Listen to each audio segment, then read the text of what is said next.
Good morning, everyone. I'm Dr. Christina Chacho, and it is my pleasure to welcome you to our panel discussion this morning. As many of you know, at the beginning of this year, new guidelines for the primary prevention of peanut allergy were introduced to the public, and we couldn't be more thrilled. These guidelines hold incredible promise for preventing the development of peanut allergy in children, especially children at high risk for our future generations.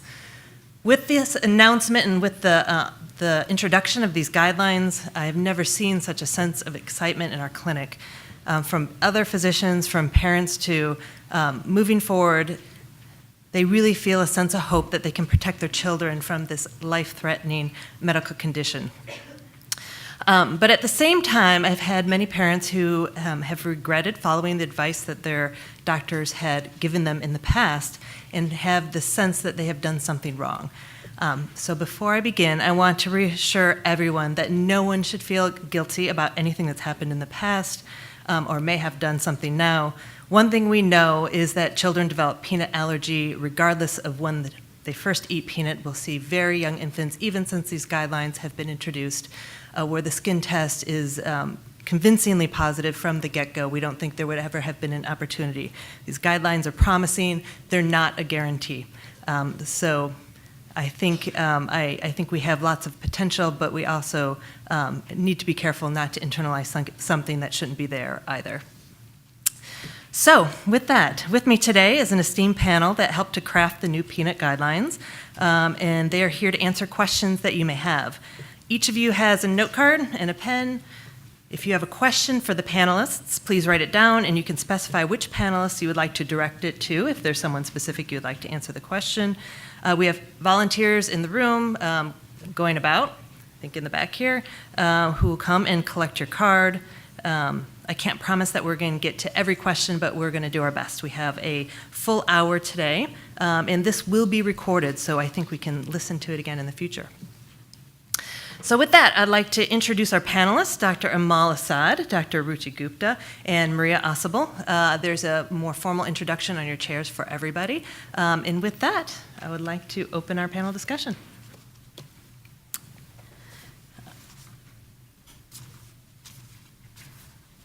Okay. So as everyone's getting their questions together, maybe I can direct a question first to Ruchi. Could you just quickly summarize for us a general recommendation for those who aren't quite familiar with these guidelines yet, the sense of what's going on? Yeah, absolutely. So thank you, Chrissy. It's so wonderful. I keep smiling at everyone because it's so nice to see so many familiar faces, and thank you again for all your support in being here. So I'll give you a brief introduction. You've probably seen it in the news. It's made the headlines quite a bit. The LEAP study that was done in London by Gideon Lack and his team kind of proved that for high-risk kids, if they were introduced to peanuts at a young age, so they did it between 4 and 11 months, high-risk kids, so those are kids with severe eczema or kids who had a history of egg allergy. So if they're introduced to peanuts at an early age, then they had a significant decrease in developing peanut allergy. So this was so significant, the findings were so statistically significant that this guidelines committee was put together, which the three of us were on, along with, 20 other people around the country, so experts in every area. And we came together to try to figure out how these guidelines pertain to the U.S. and what we can do to encourage early peanut introduction. So the main part of it is for high-risk children. So if you have a severe eczema or an egg allergy, it's very, very important that you see your pediatrician, that they either test you with a blood test, the specific IgE, or they send you to an allergist to be tested with a skin prick test. And based on that result, they will determine what to do. If your IgE is negative, you can start products, not peanuts. And then if you go to an allergist and they assess you, then they can determine what you should do depending on the skin prick test. Now for the rest of the kids, so low-risk children, so children without eczema, children without a history of egg allergy, for those children, we really just encourage introducing peanut products into their diet right away. Now, they're not at high risk for developing it, but they did see the biggest public health impact would occur in those children if we were to get peanuts into their diet right away. And I second the guilt thing. My daughter, who's sitting up here, I did not start peanuts with her in the first year of life. And it is hard, and she has a peanut allergy. So, I mean, but you hear, like there's nothing, the guidelines change so much. In year 2000, the AAP said, wait till age 3 to introduce peanuts into your child. And that was because there was this rising prevalence and we really didn't know, and there was a little bit of a fear, and if we introduce it, what's going to happen? In 2008, the AAP guidelines changed to say, you know what, we really don't have any data supporting that delay of introduction, so, do whatever you want, whatever feels comfortable to you. So that happened in 2008, and now, in 2017, we do have data showing that early introduction may be the best way to go. And it's really exciting because we have an opportunity to really decrease the prevalence of peanut allergy. Thank you. Yeah, with all things medicine, there's a pendulum that swings back and forth, isn't there?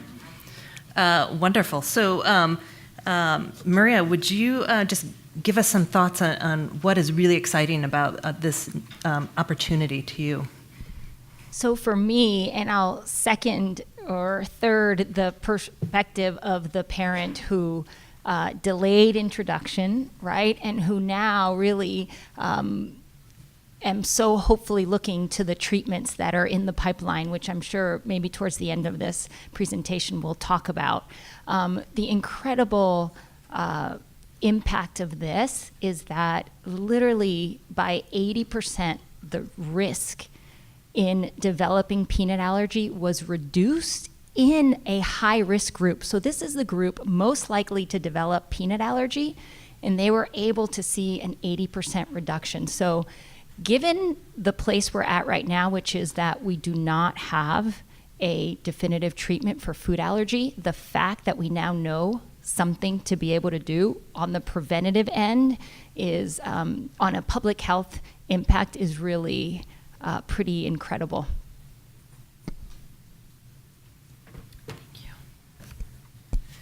Thank you. And Amal, would you mind just briefly telling us how your life as a clinician has been impacted by this in the last year? I'm sure it's changed quite a bit. Yes, I would love to tell you that. First, I would like to thank Faye for having us here, especially me. I love Chicago. I love the Chicagoans. They are always the best dressed, most beautiful. Seriously. And I also want to give thanks for my husband.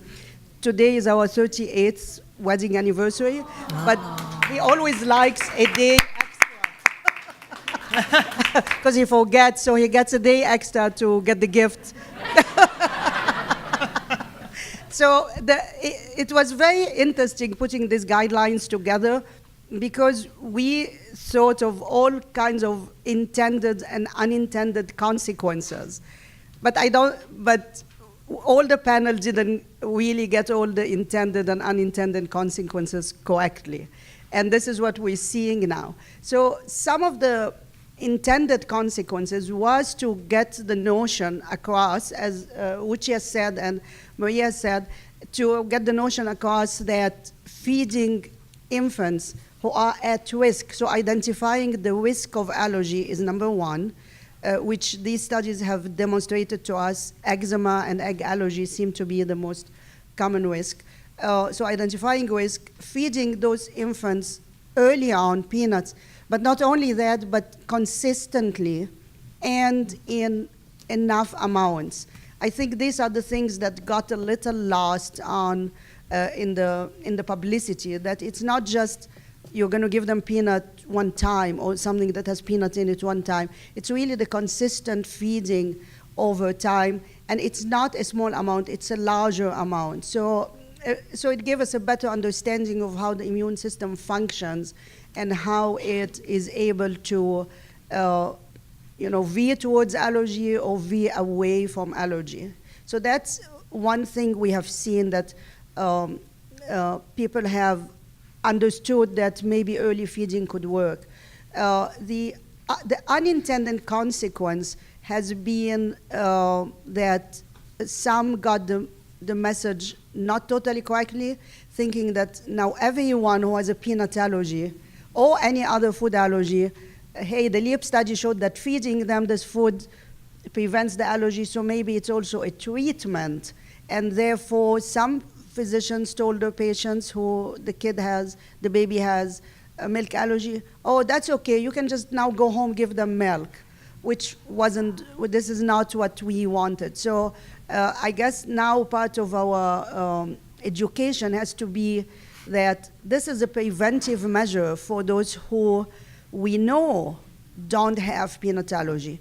And we don't know that it extends to milk or eggs or anything else. And that's part of why we had to have these infants assessed ahead of time. Those who have risk, they need to be assessed by the pediatrician or by the physician, by the allergist, because when we get them by 4 or 6 months of age, some of them already have developed the peanut allergy. So it's not a given that every infant who is at risk can start this process. They have to be assessed first to know that they do not already have the peanut allergy before we feed them that. The other thing I was surprised about is how many infants already have a peanut allergy by 4 or 6 months of age, or even 8 months of age. So we still have to resolve this dilemma of whether we would then go back and suggest even earlier introduction, or what are we going to do with those infants. Thank you. Yeah, that's great thoughts. I think Dr. Prescott's data from Australia emphasizes some babies are just primed and ready at birth to become allergic to some foods. Great. So we have a few questions to start. So if a parent has a peanut allergy, and I would say maybe some other high-risk things may be there for your child, how common is it for the child to develop an allergy, and what can a parent do in this situation? Anybody?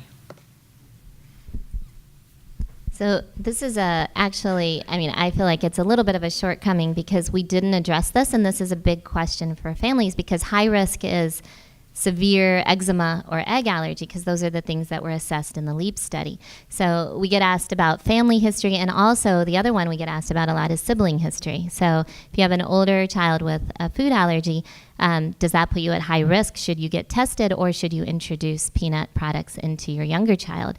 So we do know that family history is important. It is an important risk factor. We don't know how important it is. And unfortunately, in the LEAP study, we were unable to see that. There are studies going around the country. And, we published a study not too long ago looking at siblings. And we found that in siblings, if you have a sibling with a food allergy, the other sibling, if you just test them, they had a 50% chance of being sensitized. That means having a positive test, but not being truly allergic.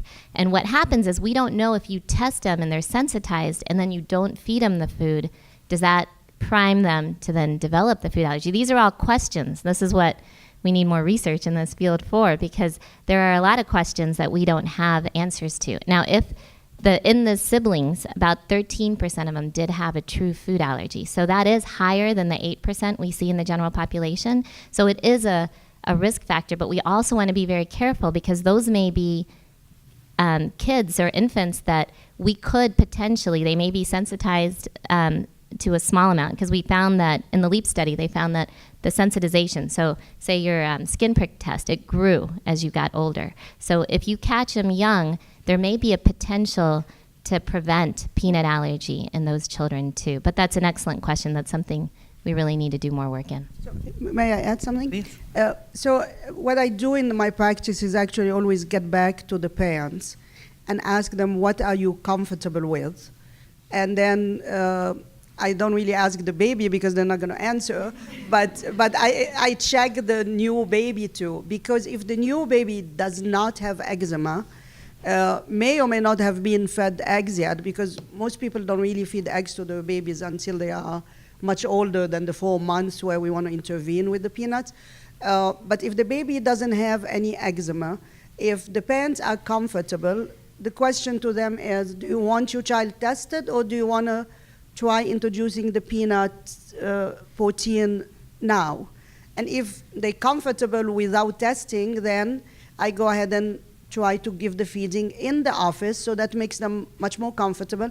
And some parents also think, well, the first feeding will go okay, but maybe the second one will not. So I also offer, we can feed the first one here, you can come back in 2 days, and we can do the second one as well. So it's really a matter of getting parents comfortable with what's happening. And the reason I do that is, in general, from the LEAP study and other studies, if we're going to see a symptom in those little infants, it's mostly a rash, a skin manifestation. So it's a milder symptom. So we have not yet, had to use an epinephrine pen on a baby that we have tried that with. So that's really usually my answer to this question. That usually brings up other questions that you maybe are going to ask about, is how are we going to feed this one peanuts at home when the other one has to be avoiding peanuts. But that, again, these are all things that are to be discussed with the families. One more quick comment Please. on that. I think the most dramatic scenario of what you just asked was posed to me by my daughter, who's 15, and she's has a peanut allergy. She was diagnosed before she was 2. And we were talking about the guidelines, and she said to me, "Mom, how am I going to feed my baby peanut?" Right? So she's allergic to peanut. She sees herself as the mom. How is she going to feed her infant peanut? So I think that's probably the potentially scariest scenario. What I said to her is, first of all, I, in a simple way, reviewed the fact that the LEAP study and the recommendations from the expert panel were striated, segmented, right, into the high risk. And so perhaps she will have an infant who is in the low risk category. And while in that scenario might be beneficial to go ahead and feed peanut, the urgency to do so is much less than if she has an infant in the high risk category. If she does have an infant in the high risk category, I said, we will figure out a way for your baby to get fed peanut. There are safe handling methods. Peanut's not going to jump out and get you, but she will have to be extra careful in that scenario. Yeah, or partners may be an option, right, to do introductions as well. Or grandmas. Or grandmas, yeah. Absolutely. This is a great question, and I know there's been a lot of questions about this recently, but what are the current guidelines for when an EpiPen should be administered as opposed to just using Benadryl? Anyone have thoughts on that? It's a tough one. So first line treatment for anaphylaxis is epinephrine. Benadryl will help with the symptoms. They're not going to prevent the throat from closing, help the dramatic drop in blood pressure. So the 2010 guidelines from NIH address both the diagnosis and management, but I think there's no question across the board that when you're faced with anaphylactic reaction, that you don't go to Benadryl. But I shouldn't have answered that one because I'm the only non-doctor on the panel. That's perfect. So I think what has changed, though, is the definition of anaphylaxis. And as defined now, it includes probably what we would have in the past considered not anaphylaxis or maybe milder symptoms.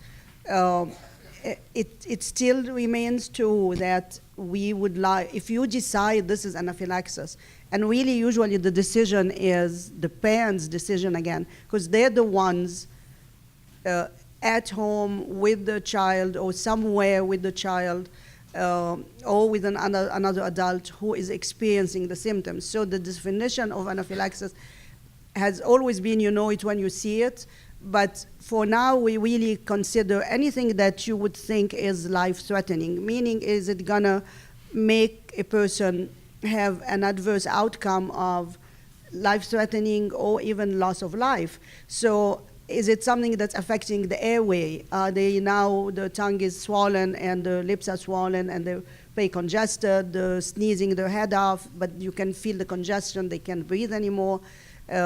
Even vomiting, because sometimes that seems to be a manifestation of starting anaphylaxis. So you don't have to wait until things get that much worse. And the other part of the whole thing is epinephrine is really a very benign drug. Our body makes epinephrine, and it does make it when we're in situations like this. All you're doing is giving an extra shot of that epinephrine to the body to be able to respond really well.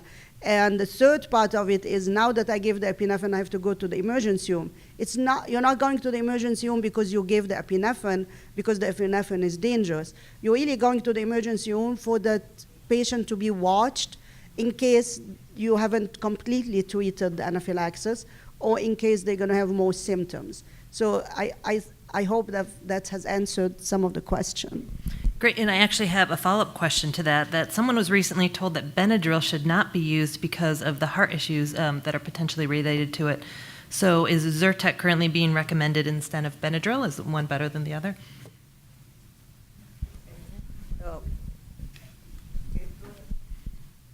I really still, in our practice, when we're doing a food challenge, these are the situations where we may need to use an antihistamine. Benadryl is still what we would use if the reaction is mild and not anaphylaxis. We do use Benadryl because it has a faster onset of action. I have not seen a whole lot of cardiac manifestations from diphenhydramine. Benadryl, which was invented in Cincinnati, by the way, about over 50 years ago, has been a rather safe drug. The danger is using Benadryl alone, or in preference to using epinephrine when epinephrine is needed. I just want to add one quick thing from the parent's perspective about the use of epinephrine. We need to think about the fact that when we're deciding, once we see manifestations of an allergic reaction, whether to go with an antihistamine like Benadryl or epinephrine, that we are modeling behavior for our children. So one way I think about it is, what do I want my daughter to do when she's alone in her college dorm room and is experiencing an anaphylactic reaction? Do I want her to take Benadryl and sit there and wait and wait and wait? Or do I want her to go and administer the epinephrine? And what I want her to do in that situation is what I need to do when I'm caring for her now. That's such a good point. I would add that I've had a couple parents give epinephrine, and then someone on the flip side has said, you didn't need to give the epinephrine, and that's wrong. And they gave the epinephrine and they're better, and the person on the other end is seeing that they're better. So I don't let someone convince you that you did something wrong. I've even had a school nurse call me and said, I just got chewed out because I gave epinephrine, and I was told I shouldn't have done it, but I really thought I should. Your instincts are right. They will lead you. Trust them and do it. Yeah, no, I 100% agree. Again, we're always feeling guilty. We did the wrong thing. We did, so got to get rid of that and totally trust your instincts. I also wanted to make a point of the Benadryl Zyrtec, because I know this is something really important. So Benadryl is what we typically give in the hospital, but we've started now sending kids home on the Zyrtec because Benadryl can be sedating. And so you do not want that child also just falling asleep and then not knowing what their symptoms are, et cetera. Or if you're continuing it, then, we usually prescribe that they take it after an anaphylactic event the next day. So Zyrtec is also, very easy to use, and it's non-sedating. So that's kind of what we've kind of moved to, at least at home, but in the hospital we still do Benadryl. Yeah, I think this is actually maybe even a quick follow-up to that. My daughter in school this year had an anaphylactic reaction. She's 17. The school nurse called and unfortunately said she was not going to give the EpiPen because she had 1.5 symptoms, and the protocol was for her to have 2 symptoms. But then when she picked her up, inevitably she had a full reaction in the car. Right, so I think we just need to drive the point home, right? 1.5 versus 2 symptoms, I think. What's half a symptom? I'm not sure. 5 hives instead of 10, I don't know. Yeah, I totally don't think we need to be bookish about it. I mean, and who really has these symptoms in their minds? This gets 1+ and this gets 3+. You have to assess the person in front of you. And if you really feel, as Uchi said and everybody else said, that they are in trouble, there is no harm in giving the epinephrine. There is really no harm in giving the epinephrine. Yeah, absolutely. One question, and the symptoms were that the throat felt like, she calls it itching. She was diagnosed at 12, so she didn't always have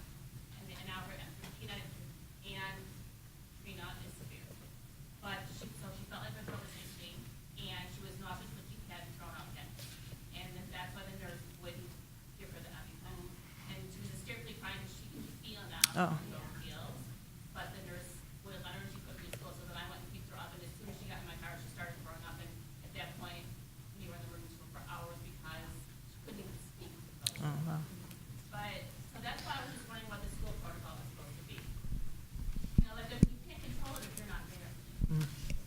I mean, this is something then I would talk to your physician and get your action plan edited. You know, like, so you can put on your plan to the school, you don't have to go with the 2 symptoms. You know, you can be specific and say, if she has these symptoms, make sure she gets epinephrine right away. Or if she has one sign, or if she says she needs it, you know, like, she's old enough where she should be able to carry and self-administer and not, you know, even need the nurse. But the nurse should be on the same page for sure. So, you know, I was at a conference just 2 weeks ago, and there were a bunch of allergists and me in the room, and we were arguing about the definition of anaphylaxis, and it's honestly true. We still can't figure it out, because then they were like, well, if it's just hives and then maybe they vomit once, then they don't need it. And then the other group was like, yes, they absolutely do need it, right? So unfortunately, because it involves every organ system potentially, and it can be 2 systems and still mild, and it can be one system and very severe, it's a very, very complicated definition, I would say. But, you know, typically we say if it's respiratory, if it's anything with the throat closing, feeling tight, then that's it. That's one system. It's a serious system. If it's a drop in blood pressure, if it's any kind of trouble breathing, then you don't need to wait for a hive to show up to give epinephrine, you know. But I think that came from, if you just have a few hives, you know, then should you wait for another system to kick in to see if it's anaphylaxis. But I know this is something we need to work on. Yeah, and I think that epinephrine is the best antihistamine. I mean, this is true, and I can just talk about what I feel like is the right thing to do, and I feel that especially for the schools, if they know the child ingested the food and are starting to have symptoms, I actually tell them to give the epinephrine for any symptom, so they don't have to wait for an anaphylaxis-like reaction or thinking that this is what's going to happen, because especially if the child has a history. So another part of it is, of course, the parents being in contact with the school and explaining to the school what has happened with the child before, what the symptoms are usually like, putting those in that action plan. Because all this makes everyone more comfortable with, well, we know you've now taken, you know, this walnut or brownie that somebody bought and has walnut in it, and you're having symptoms, even if they're only hives, because I think that out there in the field, nobody's going to be able to check the blood pressure, you know, measure the pulse accurately, make sure that they're not wheezing, because sometimes they're wheezing, but you can't even hear it unless you have a stethoscope. So why take the risk when all you're going to do is give 0.3 milligrams of epinephrine that is totally safe and effective, and will actually maybe also help with the symptoms of the hives, maybe prevent the vomiting and all of that. So I think being liberal with the school is the best way to go, so that we can avoid omissions of the best course of action.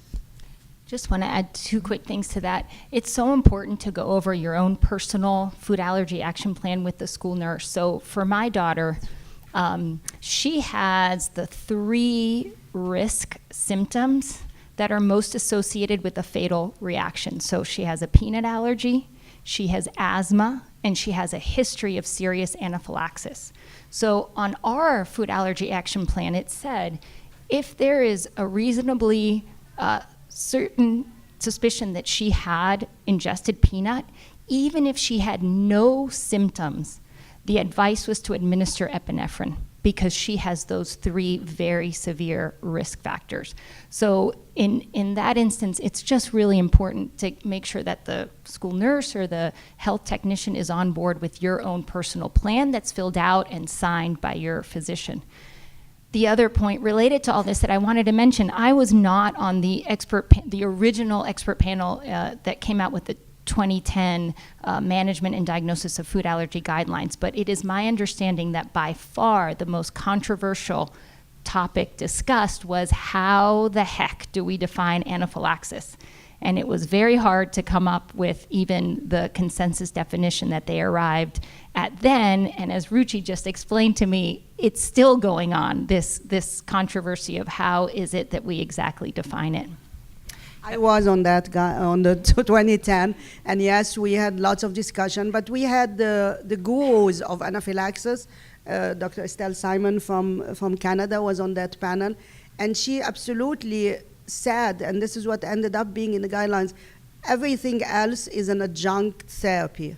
The main therapy is epinephrine. Everything else is an adjunct therapy, and that's how these guidelines came out. Whatever you want to do, albuterol, if you want to do Zantac, whatever else, this is adjunct therapy. The main therapy of food allergy or any other anaphylaxis basically is epinephrine. I'd put out a plug too. I think FAIR has a lot of resources for the school. So, in all fairness to our school nurses, they have diabetes, they have cancer remission patients coming back into the school. They have a lot of diseases to deal with. So they may appreciate having FAIR, your practitioner. I know we do some education in the schools. If you sponsored or arranged an education session, maybe even privately for the teachers and bus drivers, administration, or even an assembly, it may be a proactive way to spread the word in that school. All right, moving on, I have a couple more great questions. There's several that are very similar to each other. Right, so the gist is, if this is for peanut, well, what about tree nuts? What about fish? What about some of these other allergens? Is there evidence there? Should we be thinking about those as well? Early introduction, you mean? Correct, yes. Well, so which also can participate in this answer. But we have one trial of trying to introduce all these foods, which is called the EAT trial, that didn't succeed in preventing these other food allergens. So I think we're probably at this point going to have to wait a little bit on making additional guidelines of, hey, you have to introduce milk and eggs and tree nuts and fish to this infant early on at 4 months of age. But remember, all these things still talk about the person at risk. So I don't think we even know as well as we know for peanut, who is at risk for developing fish allergy. For example, the dogma has been babies don't have fish allergy, but every now and then someone walks in the office who's a younger infant or a child who actually has had a reaction to fish. Tree nuts have always been like, hey, these are things that happen to teenagers. Not anymore. We see tree nuts reactions happening to younger kids, especially cashews, for example. So I think the food allergy risk is such a moving, it moves all the time. So we've been seeing a lot of cashew allergy in children who had never ingested cashew, who don't have any other risk factors. So I think until we identify all of that, we're not going to be able to have guidelines. For those who have no risk whatsoever, we say just feed them as you like, and introduce foods as you feel like. There is no prohibition anymore. There is just do what you like. And I guess at this point, those who are gonna have one of these allergies will declare themselves.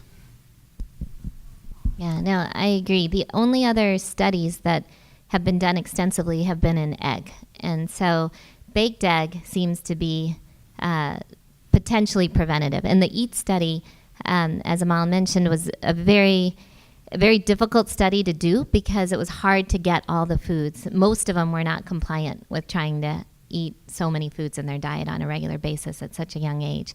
So, but again, that's the next phase of research. Is it advantageous to introduce some of the other allergenic foods? And I completely second that. Do as you wish, whatever you feel comfortable with, especially if they're low risk. And the studies are happening now, in other foods. So hopefully maybe by the next meeting or the next meeting, we'll have answers to those.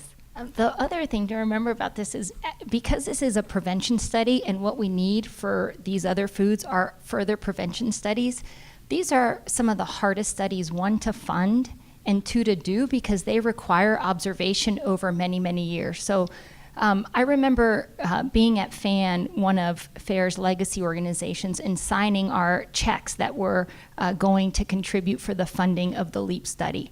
It took 7 years, right? We started funding it, I think, in 2008, and it wasn't published until 2015. So all these studies take a really long time just by their nature. Great. Lots of questions about breastfeeding. I think the world exploded when Duchess Catherine, pregnant, refused to eat some peanut butter. Was that the right decision? Should she have eaten peanut butter? Yes, no? Any thoughts? You should eat what you want when you're pregnant and when you're breastfeeding. That's very important for the mom. And there's no data. The little bit of data we have shows that it may be advantageous, but there's definitely no data showing that it could harm in any way that I know of. But yes, I mean, I think we battle this all the time, but I completely believe that while you're breastfeeding, she should have probably consumed some peanuts and started early introduction. I don't know if she did. Did any? Oh, well, I don't know her personally, but Oh, I think yeah? she just kind of...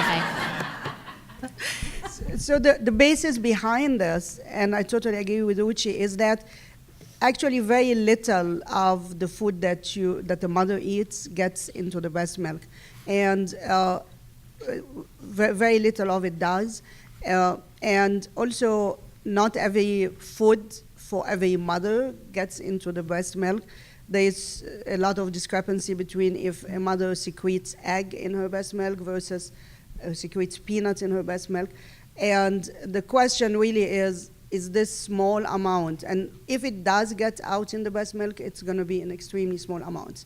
So the real scientific question is this small amount enough to cause allergy, or is it enough to prevent allergy? I think we sort of know the answer to the second question, that it's not enough to prevent the allergy, but we don't really know if it is enough to cause the allergy. And in general, a lot of the studies that have been done in the past that try to restrict mothers from eating food during pregnancy and during lactation have come out not with any useful outcome as regards the prevention of food allergy.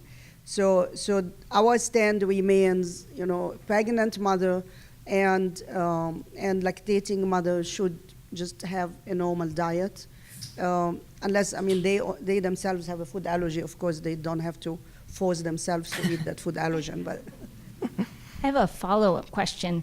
I remember long ago reading that there was something to the route of early introduction of peanut, and there was at least some support for the fact that early introduction via skin may in fact trigger the allergy instead of being preventative. And the reason I ask is a very personal reason, which is that when I was breastfeeding my daughter who has peanut allergy, my husband was on a no-carb diet. So we had peanuts everywhere around the house because that was his, one snack that he could have. And so I have memories of myself breastfeeding her, and you know how hungry you are when you're breastfeeding, right? You can eat anything in sight. And I remember eating peanuts while breastfeeding her, which means it was all over my hands, which means it got all over her skin. So talk about another guilt reason. And I'm wondering if there's been any further study either to support or to negate this theory about introduction via skin versus oral. So I can attempt to answer this. The LEAP study actually found that the patients or the subjects in the study who introduced peanut in the kids' diet, so they randomized them, they had the highest amount of peanut in the dust in the home. But nevertheless, those infants, because they were eating the peanut, peanut in the dust did not cause higher sensitization.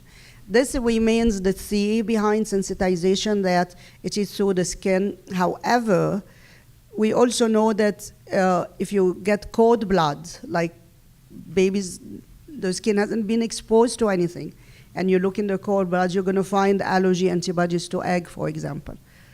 Nobody has touched them with eggs yet. Mm-hmm.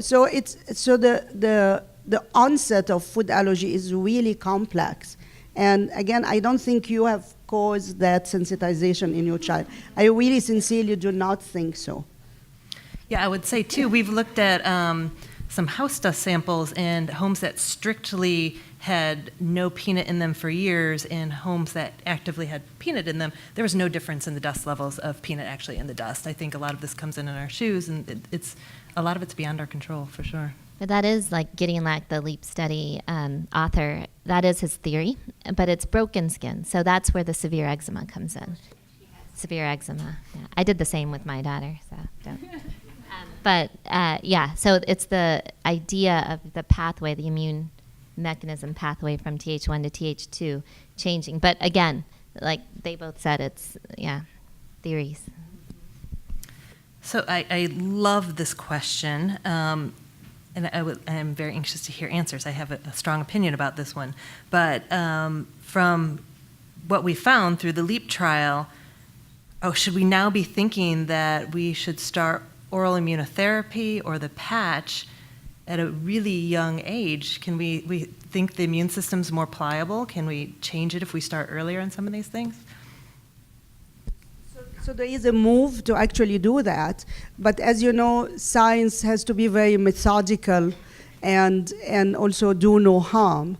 So all the companies that are doing research on whether it's the patch for peanuts or the oral immunotherapy for peanuts or milk or eggs have to start with the older individuals first, because you have to prove safety and you have to prove some efficacy, and which they have, and publications are coming out hopefully soon to prove that. And then you gradually inch your way down to the younger infants.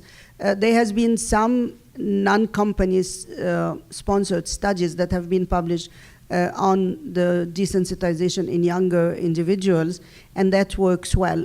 And it actually works well in the older ones as well.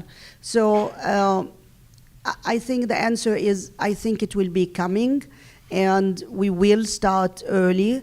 I don't think we're ready to do that on a wide basis. Every clinician will have to make the decision. And at the end of the day, the decision is actually between the clinician and the patients and the family. If the family want to do that, it's okay to try it, but the outcomes are still unknown. And remember, all the desensitizations include one additional thing that we don't think about when we're doing these desensitizations is it's not only that we get them to tolerate this food, we have to maintain this tolerance.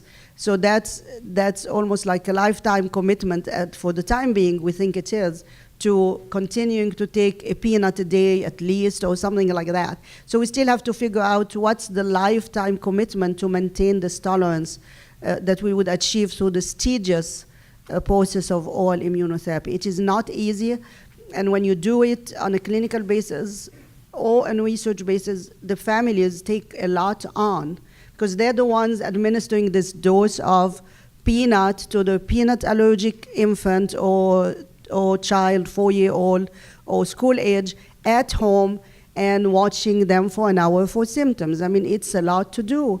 And some families are very ready to take that on, and some families are ready, but then after a while it gets to them and they can't continue anymore because it's very stressful. So all these items go into the decision of what to do or not to do.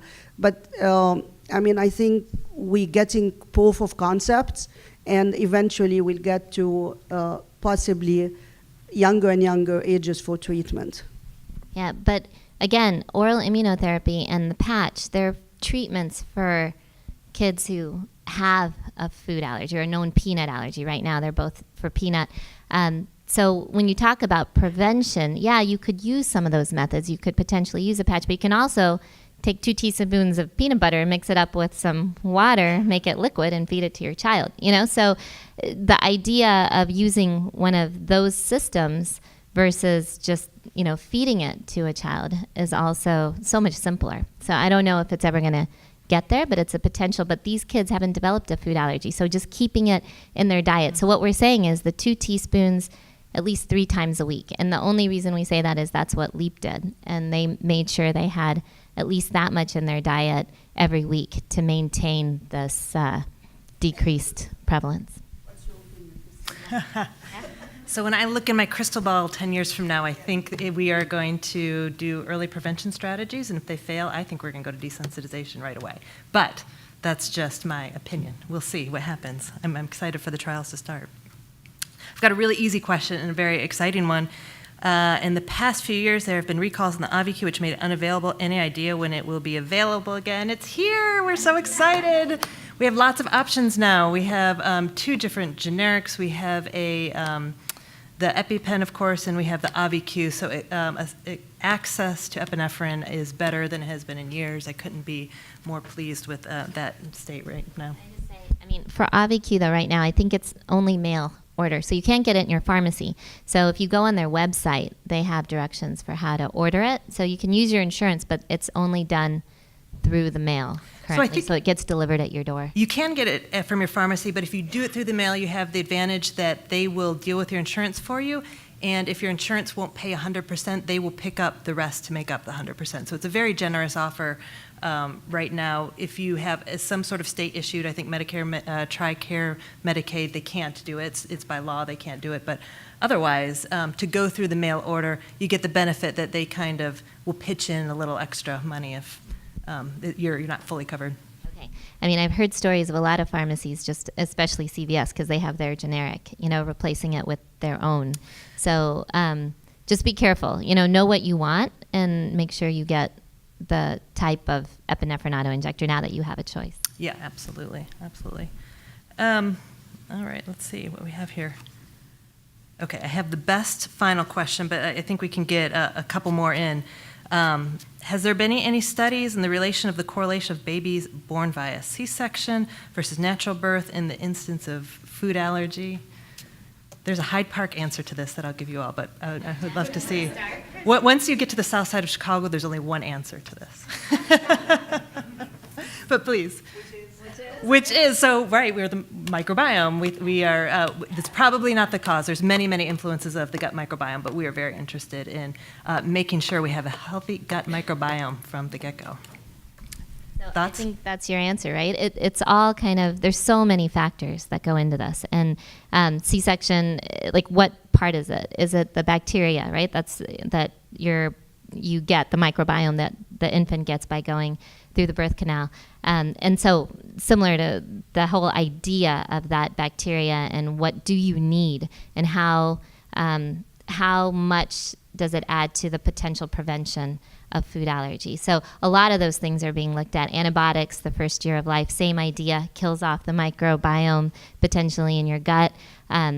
So many factors, daycare, how many times you get sick playing in the dirt, like all of it kind of comes back to the experts of the microbiome. So I feel like it is one aspect, but may not be the only one. There's like a number of factors that together could help contribute to that.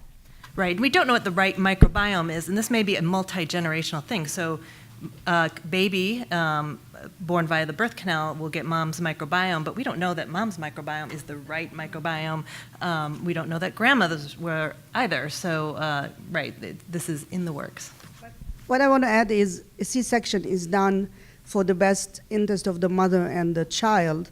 So I don't know that there's going to be a point in a pregnancy and delivery where someone is going to say, hey, we have to have a vaginal delivery because of the risk of food allergy.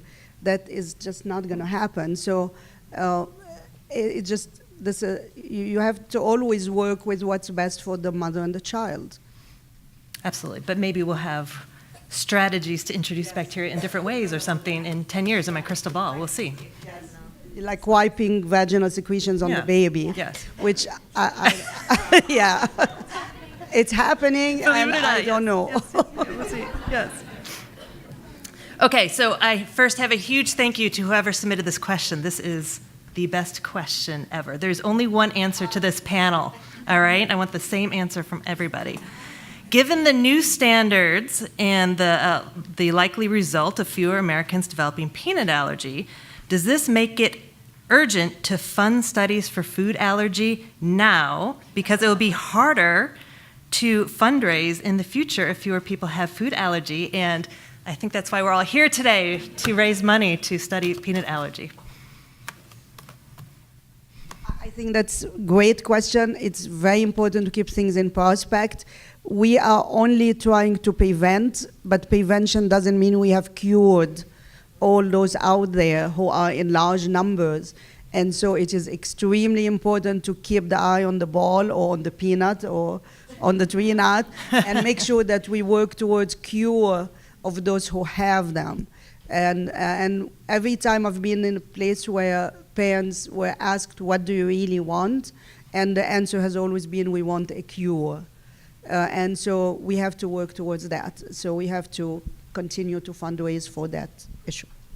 I just have to say, I mean, I've been doing this for about 12 years now. And when I started, I remember looking at the literature, and we didn't even know how many kids had food allergy. We knew nothing. The CDC doesn't collect this data. We don't, food allergy was not taken seriously at all. And it was really thanks to, families and parents that I got, into this field. And in the 12 years I've been in it, I can't even tell you how fast it's advanced. And it feels so good to see how far we've come, that we finally have potential treatments. We finally have potential ways to prevent food allergy. But I'll tell you, at the FAIR Research Retreat a couple months ago, we did a survey. And I'm going to, Mary Jane, give them a sneak peek. But one of the biggest questions was, is food allergy research moving too slow? And 75% said yes, even though, it feels like it's going fast, but they felt like it was too slow. And one of the biggest reasons is, again, funding and bringing new researchers into this field to actually get it done. So completely agree. I mean, we've done a ton thanks to, again, families, the NIH put more money in, we're able to continue this great research, but we absolutely need more to keep it going. Yeah, oh, And please. no, just to close, right? So yes, we have some prevention now, but we still have 15 million Americans with food allergies, right? So now more than ever, yes, we have urgency. We want to advance the ball, and especially because we've got some momentum now, and so we've got new researchers in the field, and to be able to keep that steady stream, we need funding for these research. Yes, and none of this could have happened without everyone here's generosity. So just a huge thank you to everyone out there for being here, supporting FAIR. This is all happening. This pace is happening because of you. I know every week we should be grateful to each other. Everyone's working hard for this. And please continue to support FAIR in any way you can. Thank you so much for being here. Thank you very much to our amazing panelists.